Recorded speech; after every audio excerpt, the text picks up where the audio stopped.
Master of the Yellow Court by Denmark Laine. Once in the 40 Corners, a cotter and his wife lived near a dark forest. One day the cotter's wife went to the oven to fetch a loaf of brown bread she'd been baking. She opened the oven to find the bread had become a plum cake full of brandied currants and sugared almonds. Curious things continued to happen around their house. When she woke in the morning, her coarse wool blanket carried the scent of exquisite perfume. Outside, the weeds around her door became a garden of colorful flowers. When she washed her dress in the laundry tub, her plain rags became a ball gown of purest silk, sewn with silver thread and studded with diamonds. This went on until one night a mysterious stranger knocked at their door. He wore a white waistcoat that was ripped and filthy. His hair was overgrown and scraggly as a rat's nest. His fingernails were long and sharp as rusty knives. He introduced himself as Mr. Wildboots, saying he'd come with a message from the Master of the Yellow Court. He informed the cotter and his wife that their house was on his master's land, which made them his subjects.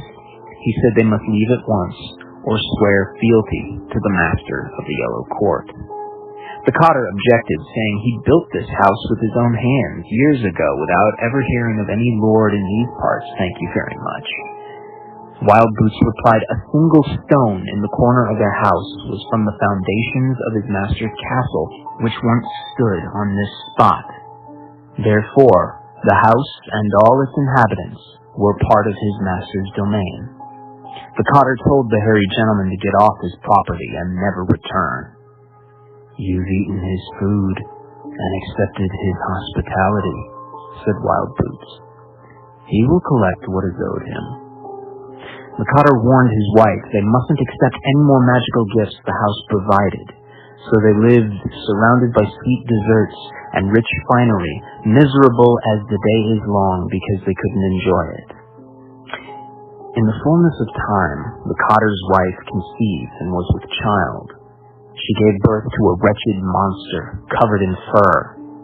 As soon as it was born, it leapt from its cradle to scream, "I must away to my father, Master of the Yellow Court." The creature snatched up the cotter's wife and flew out the window with her, never to be seen again.